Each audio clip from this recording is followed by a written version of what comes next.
Alam mo ninyo, ano tayo ngayon ratsyada tayo ngayon Meron pa tayong isang panel po, no? And again, this is something that, a panel where you will really learn a lot. Ito po actually ang pinaka-favorite ko na panel usually sa aming mga balikbayan na summit at sa mga Go Negosyo Summit. Bakit po? Dahil itong panel na to ay para kausapin ang mga entrepreneurs, lalo na po yung mga inawardan natin kanina. Pero bago ko po sila tawagin, allow me to say thank you to our sponsors who powered this segment. So ito po sila, no? Wilcon Depot. Siguro naman nagsha-shopping ang ilan sa inyo sa hardware na ito, Wilcon Depot. Yazaki Torres Manufacturing Inc., San Miguel Corporation, LT Group Inc., and the First Philippine Holdings. Mga sponsor po natin sa segment na yan. Alright, so let us now call on the next group of resource speakers for this afternoon. Please allow me to call on stage the chairman of the KRT Mobile Coffee and Milk Tea, Mr. Ray Aldwin Valeriano. Ayan.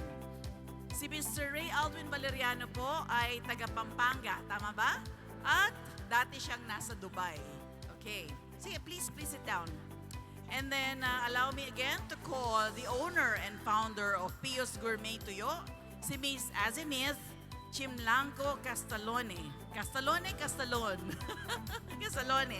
Ayan po, siya naman ay taga Calabarzon sa Rizal, tama? At dati siyang nagtrabaho sa Hong Kong. Taiwan po. Sa Taiwan. Okay, sa Taiwan. Alright. Ayan, so ang pangatlo naman po nating matatanungan at makakausap ngayong hapon ay ang CEO and founder of Moms at Work Management and Consultancy Firm. Ito po ay please come join us, si Miss May Martin Pimentel ng Davao. Tama ho ba? Taga Davao kayo? At siya naman ay dating nasa Dubai, sa UAE. Ayan, palakpakan po natin sila bago tayo mag-umpisa. Alright. So, sige po. Again, how much time do I have? 40 minutes then? I think, 40 minutes. So, i-maximize na po natin. At just like the first panel, you know, we do have a lot of questions so we can learn better from our friends. Narinig na po natin yung mga polisiya at saka yung mga private sector practices, no? Now, ngayon naman, itong tatlong entrepreneurs na nasa harap natin, they started where many of you are. Nasa ibang bansa sila noon, ngayon nasa Pilipinas na sila nagbi-business. And then, you know, because of that experience, and because among the many applicants and nominees for the awarding and recognition at Go Negosyo, they were chosen as those with the best stories and that we can learn from. So, siguro, una muna, let us hear about yourselves. Talk about yourselves first. Anong ginawa ninyo? Kailan kayo umuwi ng Pilipinas? At bakit nyo na-desisyon na umuwi? Sige, ikaw muna, Ray. Salamat po ulit sa Go Negosyo for the privilege na makapag-share po sa ating mga kababayan. Ako po ulit si Ray Aldwin Valeriano. Right now, nasa Pampanga po kami pero hindi po kami Kapampangan. Okay, at dati po kung nasa Dubai, OFW po sa Dubai, working po as a CPA, an accountant, pero 5 po yung naging trabaho ko doon nung nasa Dubai pa ako. And by the grace of God, nakapag-ipon at nakapag-transition po sa pagnenegosyo na full-time na po na ginagawa ko ngayon. Okay. Ikaw naman. I'm Azini Chimlanco Castalone po from Pililla Rizal. 8 years po ako nagtrabaho sa Taiwan. Ayun. Noon pinapangarap ko lang maging isang negosyante. Pero ngayon, masasabi ko na yung pangarap ay into reality na. Anong ginagawa mo nun sa Taiwan? Ako po ay isang operator technician. Okay, so technical ang trabaho mo. Yes po. Okay. Hindi Opo. sa pagkain. Hindi, ma'am, Okay, ang layo. sige. Pero Alright. galing po ako sa pagkain po. Sa Parang hotel. si Ray, Yeah. technical din yung trabaho niya, professional, tas naging Oo. pagkain. Okay. Opo, ganon. Alright, good. We'll love to learn more about your story later. And you? Thank you po. Before anything else, gusto ko magpasalamat sa Go Negosyo for having us. Sabi nga ni Ma'am, I came all the way from Davao. So, ayan. Nasa galing po kami sa Middle East, specifically dun sa Dubai. And mine is a different story because as much as I wanted to stay in the Middle East, wala nang choice. Kasi naapektuhan kami ng recession. So we had to go back to the Philippines. From 2013 in Dubai, bumalik kami ng Pilipinas in 2017 kasi wala nang mahanap na trabaho na magbabayad ba sa amin ng equal or if not more than what we used to earn dun sa Middle East. And so we had no choice kasi I had 2 kids that time. Both are doing tandem breastfeeding. So when we came back to the Philippines, we literally had nothing, no savings, na-deplete rin yung resources. And so that led me to online work. And I discovered yung online work in 2018. So nung na-discover ko yon from 1 client, then eventually it became 2, hanggang I handled 10 clients single-handedly. While, yung doing tandem breastfeeding and all of that. So, yeah. Ang pagtatag ng negosyo is not by choice, but it was actually a mode of survival because I had to. Okay, good. So since inumpisahan mo na yan, sa'yo ko na muna ibabato yung tanong, tapos tanungin natin yung iba nating kasama dito sa stage. So that was a nightmare for you, right? Exactly. You were earning tens of thousands of dollars a month. Yes, $15,000 A month, right? AUD. So that's Okay. about 200 something. Oo, right. Ang laki nun. Dito sa Pilipinas, mahirap mong ubusin yon kung regular ka na pamilya, right? Tapos pag uwi mo, zero. Okay. Zero. So, and then kakasabi mo lang, nakahanap ka ng consultancy. Tell us about that. In, with more, kung ano yung mga naramdaman mo, ano yung mga clues mo na dapat ka na talagang kunin mo to o kaya desisyonan mo yung ginawa mo nun. Oh, thank you for that question po. Siguro na ni-leverage ko lang because my work in the Middle East, I was a recruitment consultant. So I have been a recruiter sa HR field for the last 3 to 4 years in the Middle East. So parang nagkaroon ako ng idea, eto pala yung gusto ng mga kliyente. This is what hiring managers look like sa mga nag-a-apply, etc., etc. And so when we came back to the Philippines with literally nothing, explain ko bakit nothing. Kasi while meron pa sana kaming mga savings nung time na yon, pero naghahanap-hanap kami after I lost my job alongside nawalan din ng trabaho yung mister ko. So, nung nawalan kami ng trabaho, of course, we had 2 kids. So, naturally, we were looking for something na, at least, kung hindi man mataas, kapareha nung kinikita namin. For the last 1 year or so, wala na kaming mahanap. And so, parang na-deplete ng resources. Parang nagstay pa tayo, sige lang, baka pala may makita, may mahanap. And wala na talaga. So, we were left with no choice. Na-exhaust ang lahat. And then, we had to go back to the Philippines. Did you say a year and a half kayong medyo Yes, tagilid? shaky. Yes. So, yung savings ninyo dun sa a year and a half Yes. na deplete. Yes. Correct. So, you actually had, di ba usually, ang sinasabi ng mga, and correct me if I'm wrong because you're a CPA, ang sabi ng mga financial advisors, mag-backup plan ka ng mga 3 to 6 months, di ba? In your case, you had enough for a year and a half, pero naubos pa rin. Yes, correct. Naubos pa rin kasi wala talagang pumasok na of course, meron kaming 2 batang binubuhay and then my visa, my mom was also with me. So we had to get a visa for her. Sa mga OFWs, alam ko naiintindihan nyo, di ba? Oo, nagbabayad kayo ng visa para sa kasama ninyo. Exactly. And then we have a house. Sa mga nasa Middle East, especially sa Dubai, alam nyo, mahal ang bahay sa Dubai. So we had a house na amin talaga, hindi share. Meron na kaming, alam mo yon, may mga liabilities. And we have kids also. And so nung inisip namin na parang, wala na talagang pupuntahan, then we had to go back to the Philippines. Okay. All right. How did you find that first opportunity that turned into 10? So, yung sabi ko nga po, ma'am, na I leverage my recruitment expertise. So, nung pagbalik ko sa Pilipinas, I used, parang negosyante na talaga ako by heart. So, binalikan ko yung mga direct selling, mga binibentang bags, sandals, perfumes. And one of those encounters, na-meet ko yung friend ko. And sabi niya sa akin, uy, for good ka na ba dito, May? Ganyan. And then sabi niya sa akin, meron akong introduce sa'yo. It's an online platform. Register ka lang dito. Pagkatapos nun, pwede kang makapagtrabaho with mga clients abroad. It's like you're still working with multinational companies, gano'n. Nainganyo naman ako. So I registered my profile. In less than 24 hours, I got approved. And in less than 24 hours or so, I got a client. And so Nice. that, parang na-excite ako na pwede palang kumita sa internet. So yun, Right. nagpursige and Ang all. ganda, no? Naalala nyo kanina yung sinabi ni Asek Kiko, na yung mawawalan ka na ng pag-asa, tatamlay ka na. And then there is something, kahit na maliit lang, there's a little something that will re-energize you. And that, I think, was what happened to you, right? Sige. Exactly. Okay. So, as Enith, ikaw naman, you entered a very crowded market. Food. And not only food, bottled food. Di ba? So, tell us naman about your story, about your pivot from overseas to the Philippines and getting into that bottled food market. Iyon, kasi nag-start kami, ano lang talaga to pangarap. Tapos, paborito ni nanay yung tuyo. Pinalaki kami ni nanay, kaming dalawa ng kuya ko, sa tuyo.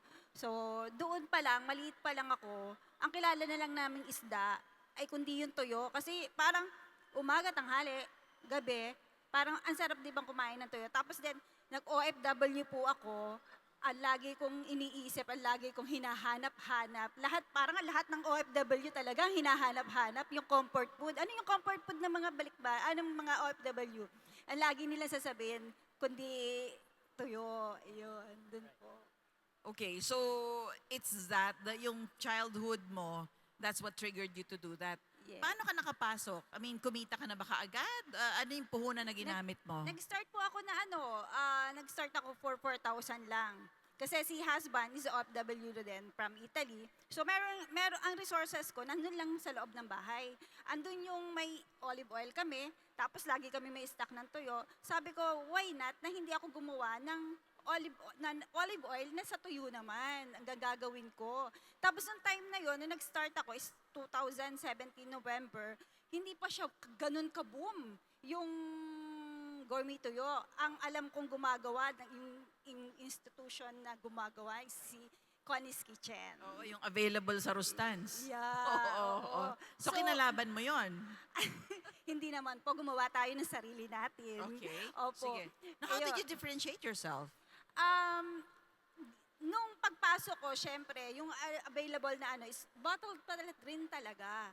Hindi ako nag-stick, hindi ako para mag-stand out ako sa market po natin. Naggawa ako, nag-innovate ako, kasi gano'n naman tayo mga negosyante. Hindi pwede tayong maiwan. Kailangan mauna tayo. Kasi parang nasanay ako sa Taiwan na buwan-buwan may bago.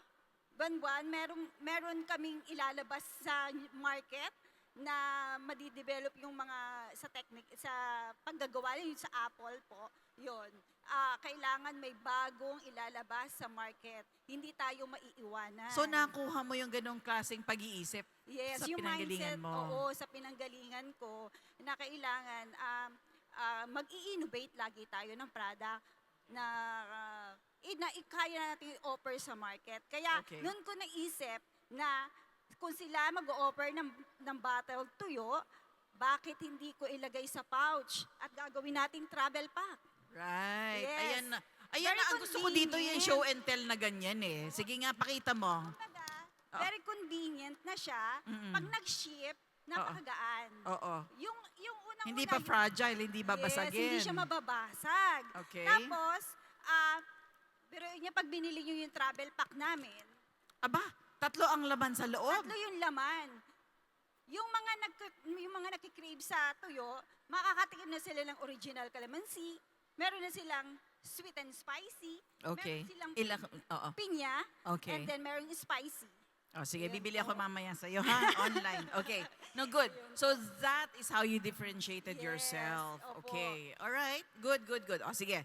Si Ray naman, kung ikaw crowded market, yung sa'yo naman talagang bago na, no? Yung kay May. Yung sa'yo, Did you start out as a franchise? Hindi naman. Ngayon pa lang yan. Nagsimula kami na kami muna yung nagtitinda sa Okay. mga kalsada. But did you plan it out to be a franchise? Was that your vision? Actually, nung marami na nga yung nag-approach, kasi lagi nga kami sa kalsada noon, we are rolling around QC. At nagsimula kami nung time nung pandemic, and that time, nagsasara yung mga traditional na coffee shop. Pero bakit lang sa Pilipinas mga ka na? milk tea shop. Nagdesisyon ka na umuwi ng Pilipinas o nawalan ka ng trabaho? Ayun nga, nagsimula ako noon as an OFW. Actually, wala naman talaga akong plano na mag for good or mag-resign. Kasi maayos yung trabaho ko noon eh. At wala naman din akong background sa business. Like yung mga magulang ko, I came from a poor family. Sa squatters area kami noon. At lumaki ako sa lola ko. Lola ko yung nagpaaral sa akin. So wala akong background sa negosyo. At okay na yung career ko sa Dubai that time. Pero may isang moment na nangyari na talagang nagbago bigla yung thinking ko. So one time, overtime kami noon sa finance department. Tapos nakita ko yung finance manager namin. Nandun siya sa conference room. Tapos makikita mo sa mukha niya na balisa at malaki yung problema niya. And dahil may kailangan akong ipapirma sa kanya that time, so lumapit ako, sabi ko, "Boss, what's up?" And kinuwento nga niya na nagkakaroon kasi ng restructuring yung company namin noon at baka mawalan siya ng trabaho. And that conversation hit me really hard. Kasi sobrang ina-idolize ko yung boss ko na yon dahil siya yung pinaka-hardworking, siya yung pinaka-late na umuuwi, siya rin yung pinaka-unang pumupunta. And naparealize ako, teka, ito yung career, ito yung gusto kong maabot na position eh. At ito yung career na pinapasok ko or kina-climb ko. Yun ba yung gusto kong buhay? Na anytime pala, kahit ibigay ko yung best ko, pwede akong mawalan ng trabaho. Ito ba yung gusto kong buhay na malayo sa family? Kasi he is a Sri Lankan and nasa Sri Lanka din yung pamilya niya. And after that moment, sabi ko, mukhang hindi. Mukhang may kailangan magbago. At after kong ma-realize yun, doon ako nagbasa ng mga libro at nabasa ko nga yung Rich Dad and Poor Dad na the best way really to achieve true freedom, time freedom, financial freedom, is sa pagsisimula ng negosyo. And eventually, magiging investor ka rin. And after that moment, doon na ako nag-decide sa sarili ko na unti-unti, kahit wala akong background sa business, kahit ang mga magulang ko hindi naman sa negosyo, pero kaya kong matuto na magnegosyo. Alright, so going back to the business itself, inumpisahan mo na ikaw muna, kasi nga, it shows that you are a person who likes to learn things, no? And I suppose because of your discipline as an accountant, you also want to make sure that everything's accounted for, no? So when did it dawn on you na yung business na yun, pwedeng pang maramihan, na pwede mong ma-expand na hindi ikaw lang ang gumagalaw? Yes, so nung nagsimula na kaming magbenta, at marami nga yung nag-approach sa amin na parang pwede rin yan sa location namin. Kasi ang concept namin, we are a mobile cart na coffee shop at milk tea shop. So ang kagandahan sa business model namin, wala nga kaming rent na binabayaran. And bilang CPA, alam ko yung kahalagahan na mababa yung operating expense mo. So we designed yung business model namin na wala kaming rent na binabayaran, mababa lang yung OPEX, kahit isa lang yung barista, pwede nang gumalaw. At nakita ko yung opportunity na based kasi sa operation namin, malakas kami sa mga school, sa mga matataong lugar, sa mga food park. Kapag Sunday naman, malakas kami sa mga simbahan. Tapos nabubook din kami sa events. And nakita ko na hindi lang to pang sa lugar namin. Pwede rin to mula Luzon, Visayas, and Mindanao. And by the grace of God, ngayon meron na po kami from Luzon, Visayas, and Mindanao. Ilan na after ngayon? 5 years. 200 plus na rin to. 200. Uy, palakpakan po natin. Actually, silang lahat palakpakan natin. Kasi ang dami nilang innovation na siningit. Actually, hindi madami. Pakonti-konti lang yung innovation nila, pero ang laki ng impact sa mga business ninyo, no? Sige, last question before I go to the others. doon sa 200 plus ninyo na iyon, yung mga, nakita ko merong nasa tricycle, no? So you can convert a tricycle into one. Yung bang iba pwedeng i-hook up sa sasakyan nila at hilain nila? Yes, actually, that's a good question. Dahil mayroon din kaming business type na we call it starter package. Kasi yung iba, hindi pa nila affordable agad yung mobile cart. So meron kaming starter package na yung iba, doon sila nagsisimula. We give them a collapsible cart na kung halimbawa may sasakyan sila, ngayon nauuso na yung e-bike, pwede rin nilang gamitin yon para makapag-roll around din. And we teach them na some of their profits, itabi nila para soon, kapag naipon na nila yung pangbuong mobile cart, they can upgrade sa moto. Okay, good. So my next question, I'll go back that way again. Kasi nakikinig dito yung ating mga taga-DMW CFO. They're trying to get ideas that they can share with the other overseas Filipinos. So, kwento mo naman sa'yo, meron ka din bang starter pack o it's really direct purchase from you? How do you package your stuff and what is your business model? Distribution kami. Distribution. Distribution. So, ang hinahanap mo yung Opo. mga partners na pwede mag-distribute. Yes, pwede Okay, go ahead. mag-distribute, pwede mag-reseller, ganun po. Tapos din, So, mga tindahan, mga yes. agents, yes po, okay? and then mga store po. stores, tindahan. Yes, Oo. mga store na dito po sa like sa Forbes Park, Okay. kasi yung po sa Gourmet Corner, yung ganun Okay. po. Tapos like SM, Okay, yes, of SM, course. then Andito yung mga taga-SM, Okay, Opo, sige. actually nasa SM na rin po kami sa Okay. Mega Mall. Okay. Ayan po. Tapos at sa iba't iba pa po. So Ayun. again, just like Ray, it's not just you who's making sure that somebody is selling your wares. Yes. You find distributors. Yes.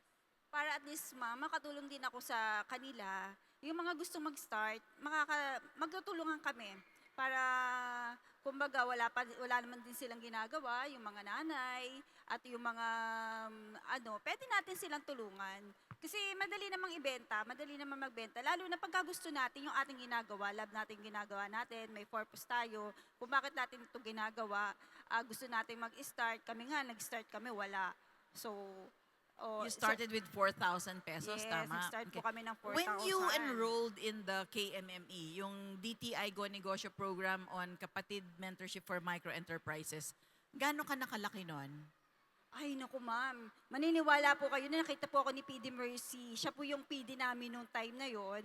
Nakita lang po niya ako sa Pinadyakan Festival. Parang po siya ng PCCI po sa amin sa Pililia. Tapos right there and there, tumikim na siya, nasarapan na siya. Pinag-report na po niya ako sa DTI, DTI Antipolo. Pinapirma na po niya ako ng KMME. And then naging one town, one product na po kaagad yung Pios Gourmet Toyo po. Tapos po, then, KMMP po ako na para po ako nag-masteral degree na dati wala akong kaalam-alam sa pagninegosyo. Tinuro sa akin yung taxation kasi ilang module po yung ituturo sa amin. 10 yon. Yes, tayo na taxation. Tapos sobra talagang parang from the scratch, wala talaga. Tapos doon ko natutunan step by step ang pag ninegosyo, hindi pala ganun kadali. Hindi, pero yung number 1, meron ka naman, yung mindset. Yes, yung Yan. mindset po. Okay. Yung mindset, yun Alright. ang hindi mawawala. Oo. Na tinuro naman sa atin nila Sir George Oo. Minity. Kung sa'yo mindset, si Ray apog, lakas ng loob, di ba? Si May naman, lahat mindset at saka apog kasi talagang survival. Tama? O ikaw naman May, kwento mo, ano yung moms at work na yan? Actually po, ang Moms at Work is a consulting firm po. So, because of parang yung problem ko, when I found the solution to my problem, na-realize ko na baka may mga moms din na kagaya ko na ang mommies kasi, di ba parang we are always left with no choice. It's either we find work and we leave our kids, di ba? Agree kayo mga OFW, iniiwan niyo yung mga kids niya dito para maghanap ng magandang buhay sa labas, right? Tapos, pwede naman, ayaw mong umalis, maiwan ka dito, pero it's either magtitipid kayo or you'll just have to maximize what you have. Yung konting kita ni mister, or baka merong side hustle. And it's barely enough. And so si Moms at Work is providing a solution na we will enjoy the best of both worlds. We can look after our kids while having a career, a thriving career of our own through digital economy. So what we do is we educate mothers, we empower mothers, we give them training with mindset, skills, equipping, para mag-thrive sila dun sa digital economy. Right now, ang daming mga I'm also an HR director po. So we are looking for a lot of mga online workers or mga remote workers. So we're looking for example, bookkeepers, accountants, paralegal, IT, mga customer support. Yung mga tinatrabaho on-site, pwede na rin pong itrabaho yun online. And so for our moms to be able to acquire certain knowledge in those industry, ina-educate po namin sila. But since I'm also an HR professional myself, I provide clients para dun sa mga nanay na yun na na-equip na po ng Moms at Work. So it's a win-win situation. We just don't empower them. We also bridge the gap by providing real opportunities for these moms na hindi na sila kailangang umalis ng Pilipinas para mabantayan ng kanilang mga anak. So indeed, they can have the best of both worlds, work and look after their family and their children. Okay. So consistent yan sa sinabi ni Miss Roda kanina at saka ni Asek Kiko, yung retooling, no? You continually retool the moms that are in your network. Now, here's a question I have for you. Hindi ba na-limit yung iyong network nung ginawa mong puro moms lang ang kasama sa pool mo? Wasn't that a risk for you? That's a very good question po. Hindi naman, well, how do I say it? May mga dads din po kasi, even mga single women, na they wanted to take part. So, while it is true that my captured market are actually women, actually moms, pag meron naman pong interested and they are, willing to be part of Moms at Work, willing to be equipped, then we welcome them naman po with open arms. So, majority are mothers, but we also have dads. We also have few single women po sa community. Okay, that's good. And how do you find your clients that you match with these moms? So these clients po are actually, some of them, mga kliyente ko sa Middle East. So I work in Dubai as a recruitment consultant. So I maintained those networks, I nurtured those networks, grew those networks. So some of the clients I have for the mommies are colleagues in Dubai. And yung iba na lang, through business development. So I reach out to businesses, B2B. I do kahit sa local, sa Davao City, we partner with DICT, we partner with Upgrade Lab, we partnered with NGOs and some of the government offices and sa Chamber of Commerce din to hopefully pag mga may kailangan na mga entrepreneurs na may kailangan ng mga moms, then we can provide them with our pool. Okay, good. Well, yaman din lang sinabi mo yung mga government resources na yan. I'll ask you as Enith, kasi nag-umpisa ka na, sinabi mo KMME, no? That is by way of giving you a grant dahil nabigyan ka ng free training, right? Were there other government agencies that gave you resources that helped you in your business outside of DTI? Yes, sa ngayon po, Andole. Dole? Yes, Okay, ang anong Dole po. binibigay na tulong ng Dole? Ongoing po kami ngayon ng Dole. Iga-grant pa lang po nila sa akin yung equipment, tapos mga raw materials po, na malaking tulong Anong po. pangalan ng programa na yan? Naku, ma'am. Nako, sa tawagin ko si Director Patrick, sabihin ko wag ka nang bigyan. No, but they have a program. Yes, I Yes. do know that they Opo. have a program Opo. where they are also helping workers. Yes po, opo. So ang ibibigay sa iyo ay equipment. Equipment po, then and raw materials po. Will it be a grant or a loan? A grant po talaga siya. Grant, A grant okay. po siya na worth, I think, pwedeng sabihin po, Oo. 400, and Okay. then the 100 is the proponent. Okay, now, Yes po. para sa mga nakikinig, kasi magiging interesado sila, how did you know about this and how do you start to be part of it? Bali, syempre, inaalagaan po tayo ng DTI Rizal. Ang DTI Rizal din po ang syempre, partner naman po Nag-link sa talaga inyo. lahat. Okay. Opo, ang mga government, po natin, magkakapartner po sila. So sila po yung siguro talagang nakita nila na kailangan nating mga MSME ang tulong po ng gobyerno. Okay. Isa po ako sa sinuwerte na mabigyan po nila ng grant po. Ayun. Okay. Doon sa isa sa mga 10 modules ng KMME, yung yung working with government, yung part na regulatory at saka mga compliance. Yes po. And that's opo. when they invite other government agencies to talk to us, no? Opo, To opo. you as At entrepreneurs. saka wag din po tayo matatakot na mag-comply. Yan po yung Right. number 1 na ginawa Compliance. ko. Yes. Maraming takot kumuha ng Ay, BIR no, at saka wag. business Wag. name. Wag, kasi ako nung start ako ng November 17, 2017, November 17, 2017, and then 1 month po, after nung nag-start ako, na nagluto ako, nagkuha na po kaagad ako ng DTI, nagkuha na po ako mayor's permit, at the same time, BIR po. Ayun, kaya po nung nagbasar na po ako sa Pililya, tinanong ako ni PD Mercy, walang patumpik-tumpik, ma'am, kasi kompleto po yung papers. Okay. Ang O, dali diba? po O, naman. pakinggan nyo ho ha, kumuha. ulitin mo. Wag po- After 1 month Yes. na-discover ka nag-umpisa ka ay Opo. Ayun po, after 1 month nun, na-discover po ako, nag-comply po kaagad ako, kumuha ko mayor's permit, kumuha na po ako ng BIR, kumuha po ako ng lahat ng kailangan po natin sa pagninegosyo. Huwag po tayo matatakot. And then after po noon, 2018, FDA approved na po ang PIOS Gourmet kita nyo Tuyo. na, the rest is history. Yes. Okay. Now, talungan naman kita, Ray. I love what you said when sabi mo, naiintindihan mo na yung overhead mo dapat mababa. Kasi being accountant, you read these things. You put together financial statements at saka marunong kang magbasa ng profit and loss papers, di ba? So, overhead, yan. I'll ask you, no, when you were thinking about your business and when you were running it already and expanding it to become a franchise, ano yung isa o top 1 or top 2 kung meron man dalawa na operational issue na sinolve mo bukod dun sa overhead na yon?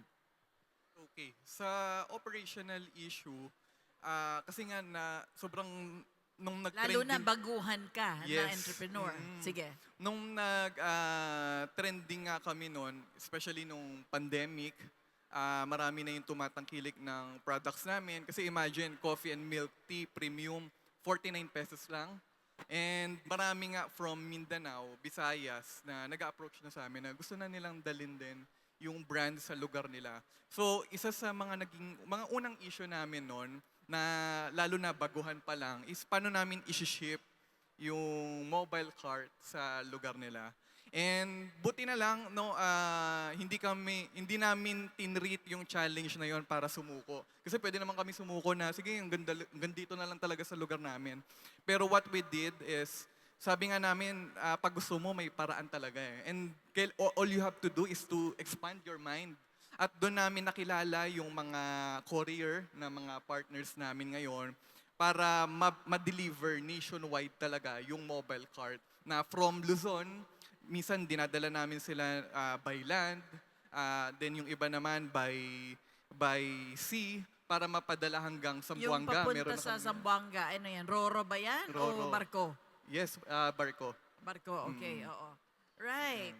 Malaking problema ng Pilipinas ang logistics, di ba? Yes, oo. Tingnan mo si Azenit, sinolve niya yung problema niya by putting it in a pouch rather than a bottle. Tama. Sa'yo, mas malaki yung shinip mo. Mm. So, gaano kalaki in terms of cost yung logistics ng paglipat nung kiosk, no? As part of the startup cost. Nung una, sobrang laki kasi kinakapapa namin eh. Until na-discover namin na may mga concept pala ngayon na pasabay.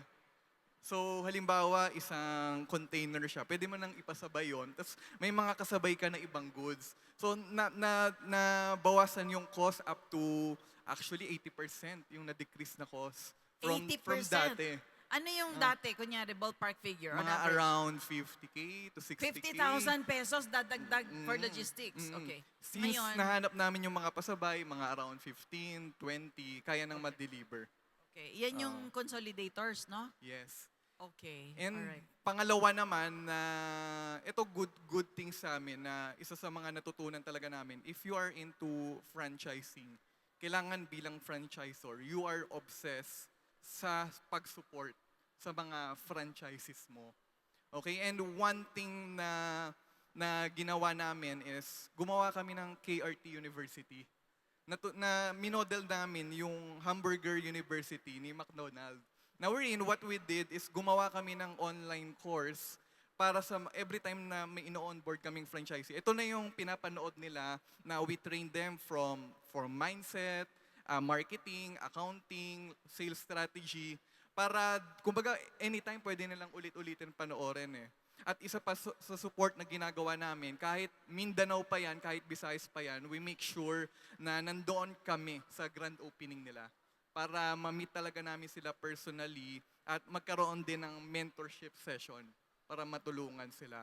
So nung una, ayan yung problema namin dahil kasi franchising is a relationship business and kailangan talaga yung puso mo is makatulong sa iba.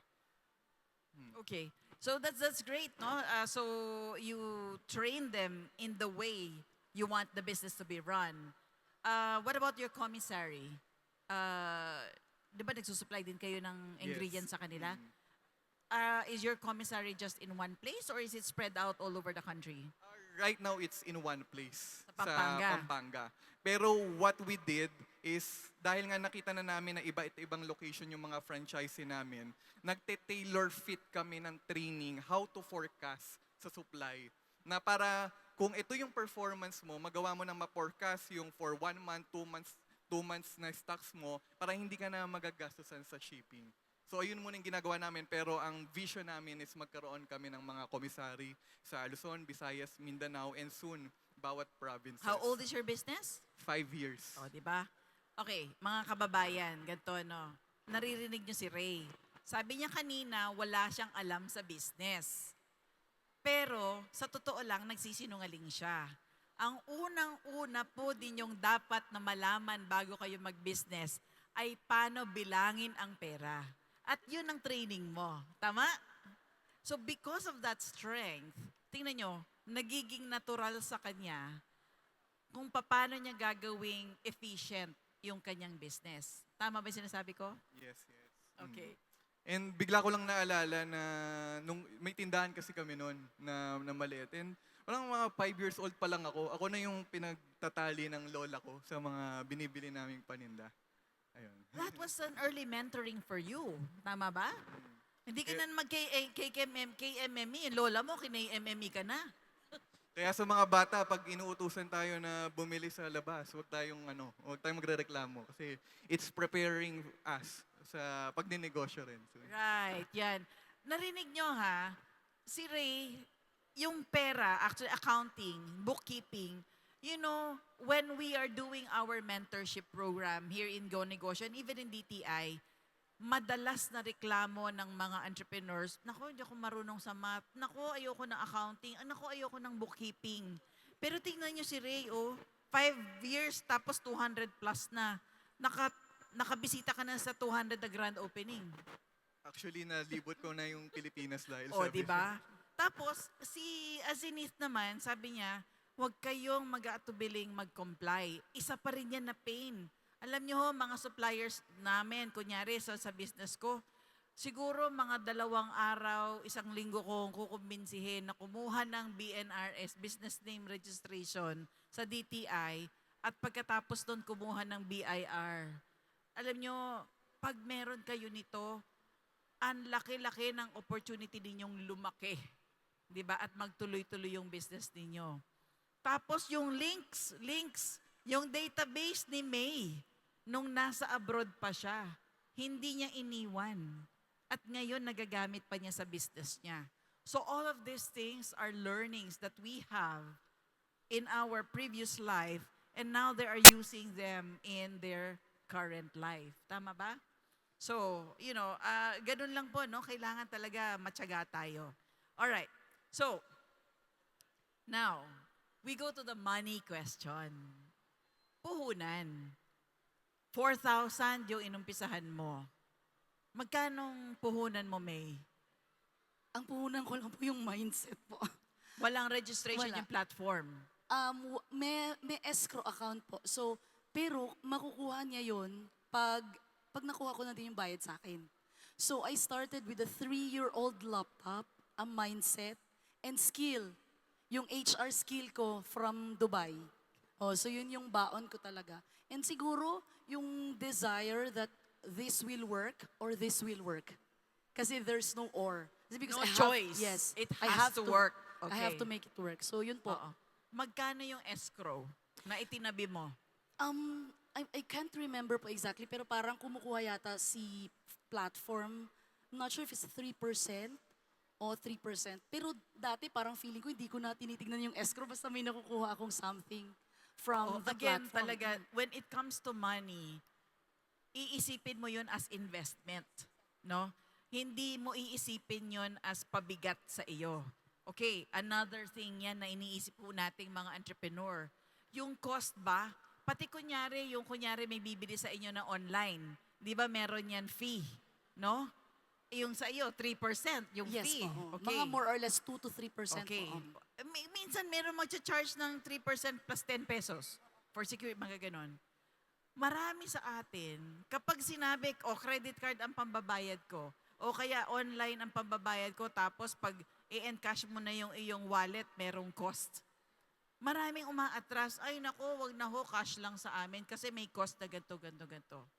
Yung ganong klaseng pag-iisip, I mean, can you explain how you overcame that kind of mindset?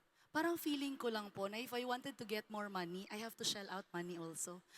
So, when I learned na pwede palang kumita dun sa online na wala man lang akong nalalabas, what I did is I enhanced my skills. So, nag-enroll ako ng mga courses, although some were free courses. Nag-subscribe ako dun sa mga tools. So, I had to pay. So, for example, I have to pay LinkedIn Recruiter. That's about 5,000 to 8,000. Mahal lang LinkedIn, Yes, di ba? Hindi yun exactly. mura. Okay, go Exactly. ahead. But hindi ko na siya iniisip because it can actually help my business na maging streamlined and it will make my job easier. And it actually solves a pain. So parang feeling ko, no, I wouldn't mind shelling out this amount of money kung ang binabalik naman sa akin is I'm able to meet my deliverables for my clients and for the moms that I'm helping.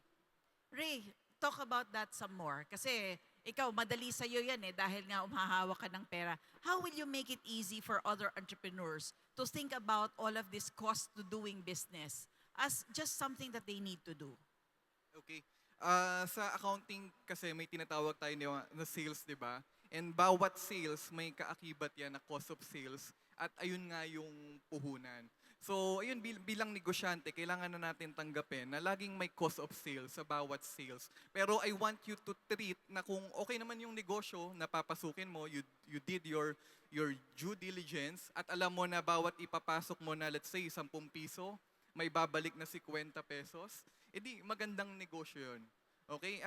And syempre bilang nagnenegosyo, isa rin sa natutunan ko na kada halimbawa may net profit ka na, wag mo agad gastusin sa mga luho, no? Sa mga kung ano-anong bagay. Kailangan you reinvest sa negosyo. And what I did, paano ko nakapag-transition from OFW sa pagiging negosyante, is yung sa sweldo ko, I make sure na nagtatabi na ako doon. Kasi yung tinatabi ko na yun, gagamitin ko sa pangnegosyo in the future. So, yun ang pangpuhunan mo. Nag-ipon ka. Nag-ipon ako. At kagaya nga nung ginawa kanina na nagkaroon na siya ng emergency fund. Included doon yung emergency fund. And nung nagne-negosyo na ako, same mindset, no, delay gratification. Ano mang kinikita na net profit, kailangan i-reinvest mo ulit sa negosyo. Para yung net profit mo, possible mag 20% increase yan, 50% increase. And although ako yung accountant, pero I'm so lucky lang with my wife. She's here and she's also my business partner. Ako kasi medyo ma-aggressive ako na mag-spend. No, pero siya yung nagbabalance din. Siya rin yung nagbabalance sa akin sa negosyo, how we spend our money. Magaling, no? You're a team. Yes. Importante oo. din yan. And That sobrang you're- halaga ng support ng asawa sa pagnenegosyo. No, especially kung OFW, kailangan you are both on the same side. Kasi pag may isa na hindi nag-agree, nakaka-affect siya sa sa traction ng negosyo. Okay. Sige, let's dwell on the savings na sinasabi mo. Ngayon, medyo malaki ka na kasi mahigit ng 200 ang mga konektado sa iyo. Some are owned by you and your wife, and some are franchises, right? And then now you have one commissary, and your dream is to have 2 more, at least, no? Bawat island group. How are you building up for that? Para makita na marinig ng ating mga kasama dito kung paano na nag-umpisa ka na ng business, nag-succeed ka, at paano mo ba ito pinalalago? Actually, sobrang blessing itong event na to. Dahil aside from me sharing my story, sobrang natuto din po ako sa sharing ng mga co-panelists ko. And isa sa mga natutunan ko is to explore government programs na pwedeng makatulong sa inyo. Kasi unang iniisip ko, banks, investor, pero nandiyan nga palang government na makakatulong sa atin na nagne-negosyo. Kasi sa amin, ang vision ng negosyo namin, kasi ako, from CPA, naging street vendor ako. Meron ba akong mga kapwa street vendor dito sa crowd? Yung nagtitinda ng So, tungi-tungi, Yan, so ng mga kwek-kwek, Ayan. mga fishball. Ang meron. Yan, Nagtaas meron. ng kamay. Ayan, mga oo. kapwa street Oo, vendor. Ilan. Meron din. Yeah. Merong ilan-ilan. Meron Bawat po. grupo meron. ang vision po namin, gusto naming itaas ang imahe ng street vending dito sa Pilipinas. Kasi kapag sinabing street vendor, ang naiisip ng iba, putyo-putyo, marumi, baka hindi quality, hindi okay na negosyo. Pero in reality, if tatanungin natin silang ang mga yan, no, may friend ako na kwek-kwek vendor, he's earning 10,000 to 15,000 a day na sales. And with our business, ang vision namin, darating yung time na mataas na ang tingin sa mga street vendor dito sa Pilipinas. Kahit street vendor, Instagrammable ang shop, quality ang products, at kahit street vendor, matalino sa pagnenegosyo, nag-accounting, nagko-costing, nagfe-Facebook advertisement, marunong sa social media. Okay, Yun po very yung good. vision namin sa company. Ang galing, ano? Talagang, it doesn't matter if you're a micro or a small business. Yung pagod, dedication, at passion, pareho ng as if you're running SM. Yes. Okay, all right. And your standards are the same, Yeah. your compliance are the same. Yes. But the growth trajectory is really what you're after. Okay, good, good. Yung 4,000 mo na puhunan, okay yun nung nag-uumpisa ka. Paano mo napalago yun? Na may savings ka ba na kinuha mo? O nanghiram ka sa magulang mo? Or how did you go from 4,000 to the amount and the volume that you are doing now? Yun na nga po. Nanghiram sa nanay, kasi retired teacher po siya. Tapos, yung asawa ko po, OFW, nagpagawa po kami ng maling backyard na komisari. Yun unang-una ko din ginawa, ma'am. Kailangan, yung mindset mo talaga, kung food ka, kailangan, hindi kasama sa bahay. Kailangan, magpapagawa ka talaga hiwalay ng yung komisari. business sa personal. Yes, hiwalay Okay. yung business sa personal, gagawa ka ng komisari mo. Kahit yan ay backyard pa, pero kailangan gagawa natin ng sariling manufacturing. Doon natin gagawin yung ating produkto at doon natin ima-manufacture ang ating produkto. Ayun po. Tapos, tinulungan po ako ng husband ko. Tinulungan po ako ni nanay. And then, doon po sa 4,000, unti-unti po yun. Unti-unti siya hanggang sa napalago po, hanggang sa umakyat na siya ng umakyat. Ayun, from nag-start ako sa 1 box, tapos dire-diretso na po yun. Anong estimate ng volume of sales mo ngayon? Estimate lang. You don't have to give the, exact. Na ano po, na... Ng sales mo. ng sales namin. Ilang kilo, ilang boxes, ilan? Sa Sa box, isang buwan. sa isang buwan po, kasi sa 1 week, nakaka 80 kilos po kami ng tuyo na kailangan himayin po yun ng aking team. Tapos sa olive oil naman po, ganun din po, nakaka siguro mga 10 ano po na 5 liters na olive oil ang ginagawa namin. Tapos pag kumita kami, yun nga, unti-unti, papasok ko ulit, iikot ulit. Ganun po yung practice na ginagawa ko. Hanggang sa napapalago po natin. Pare-pareho kayong tatlo kaya successful kayo eh. Binabalik niyo lahat ng kinikita muna ninyo, no? Yung delayed gratification na sinabi ni Ray. Tapos yung tsatsagain ninyo talaga para may mangyaring palaki at pataas, no? Tama ba 'yon? And that gives me to the last segment of our discussion, yung ugali, yung ating pag-uugali. Sinabi na niyo yung mindset. Kayong lahat, you have a determined mindset. Now, let me ask you, since na-expose kayo sa ibang kultura, sa ibang pamamaraan, sa ibang bansa, ano ang meron kayo doon na ugali, kunyari, or skill doon sa ibang bansa? If you flip ko ha, na nung dumating kayo sa Pilipinas at nag-business na kayo, nakasama sa business ninyo. And that you had to change that. You had to transition or you had to make adjustments para sumulong yung inyong mga business. Meron ba? Kasi everybody's been talking about how the Filipino is such a good worker, a good learner. Pero meron ba kayong natutunan na ugali o kultura doon sa ibang bansa na nung tinransplant nyo sa Pilipinas, imbes na makabuti, nakasama sa inyong mga plano? Meron ba ganon? Yes, meron. Sa akin, kung may maalala ko, yung bang after achieving some level of success, parang lumaki yung ulo. Oo. And for me, buti na lang talaga na nabuhusan agad ako ng malamig na tubig. Siguro inuntog ka ng asawa mo sa dingding. Oo. And kasi at the end of the day, lahat naman ng meron tayo, bigay yan ng Panginoon. And nung nangyari sa akin, na-realize ko nga pala nung nag-OFW ako, naranasan ko yung hirap, naranasan ko yung umexit sa bansa na nakakatakot, sa mga nag-Dubai, napunta ako sa Iran. And sa mga moment na yun, ang nagtawid lang naman sa akin si Lord sa buhay. And kailangan, kahit iangat ka man ng Panginoon sa sitwasyon mo, kailangan always bring back the glory sa Kanya. Kailangan sa Kanya ka lumapit, mahirap man yung sitwasyon, at lalo na kung maganda yung sitwasyon, kailangan babalik ka sa Kanya. Kaya nga isa rin sa mga advocacy namin at sa mga video namin lagi sa social media, ang laging ending na ng video is all glory to God. Kailangan lagi mong ibabalik sa Kanya yung pinakamataas na papurit, pasasalamat. Yun po. Iwasan ko na yung pag-rely sa sarili. And sa tingin ko ngayon, sa nagiging takbo ng negosyo, si Lord talaga Si Lord talaga yung kailangan. Okay. Oh, that's nice. Na may self-realization ka na that success that made you so proud of yourself needed to be toned down so that you continue to humbly move on and grow your business. Okay, very good.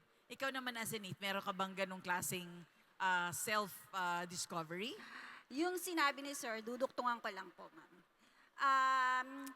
Yung paglaki ng ulo na hindi ko mararamdaman. Kasi never kong mararamdaman at never kong naramdaman.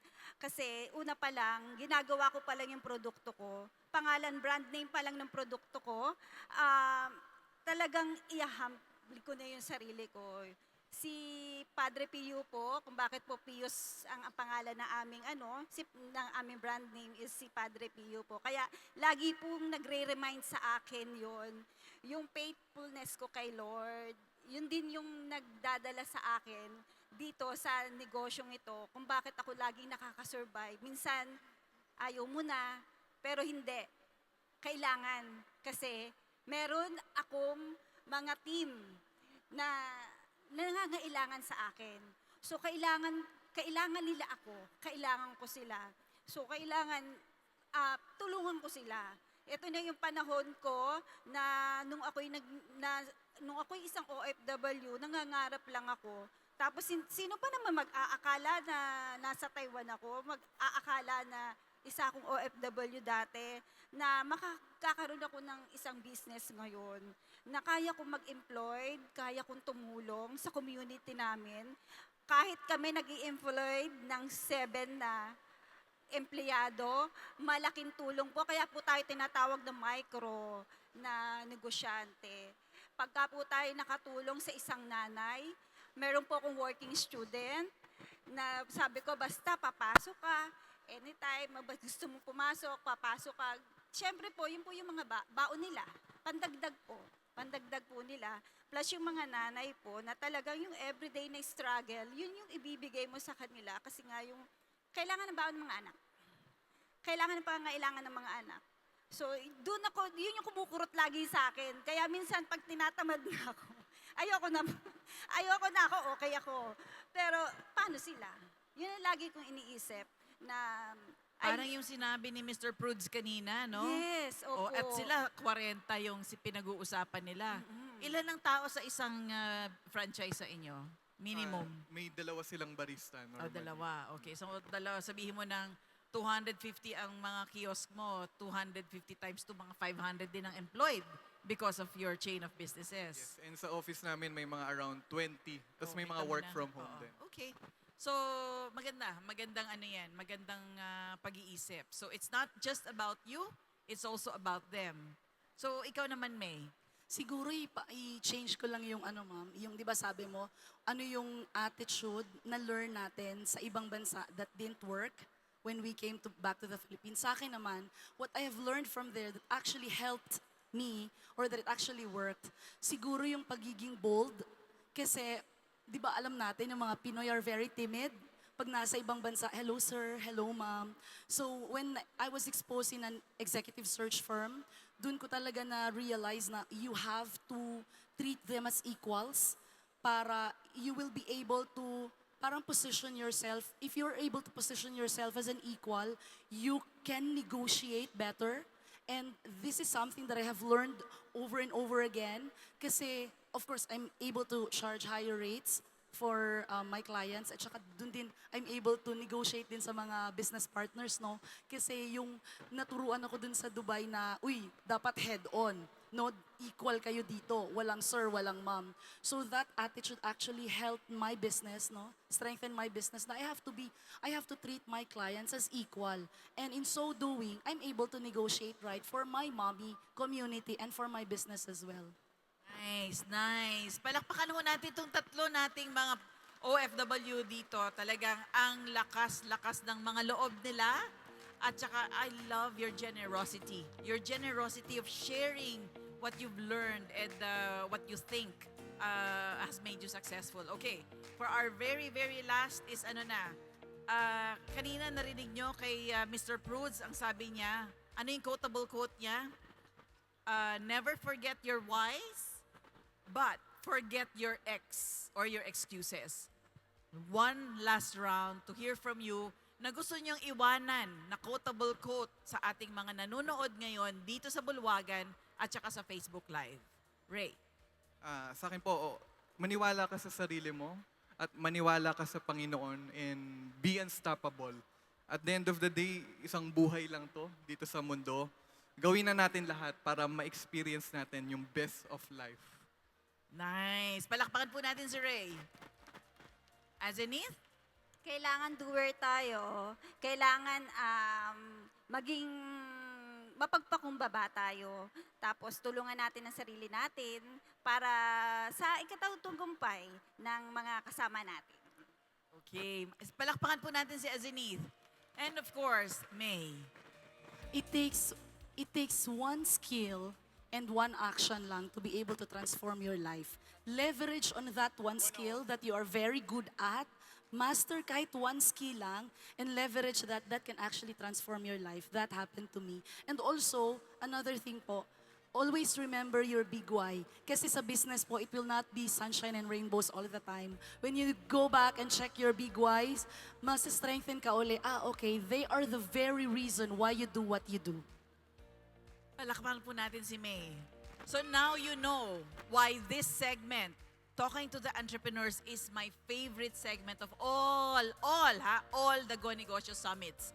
We do this every time. We do it for our MSME Summit, for our Tourism Summit, for our Women's Summit, and now the Balikbayan Summit. Oh, we also have a Tech Summit. Sana, no, lahat yon kung yung mga nabanggit ko, mga importante pong segment ng business natin. Ang mga women, binibigyan natin ng kahalagahan dahil just like you put emphasis on the moms because they are disadvantaged by their obligations, right?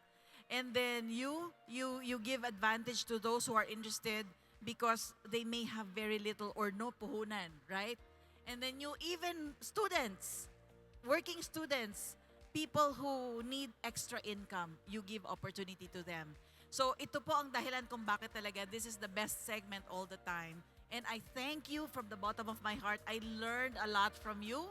And please continue to be in the network of Go Negosyo and try to join our pool of mentors. Right now, alam po ninyo, meron tayong mahigit na 1,000 Go Negosyo mentors. At habang may summit po dito, meron tayong mga mentoring sessions.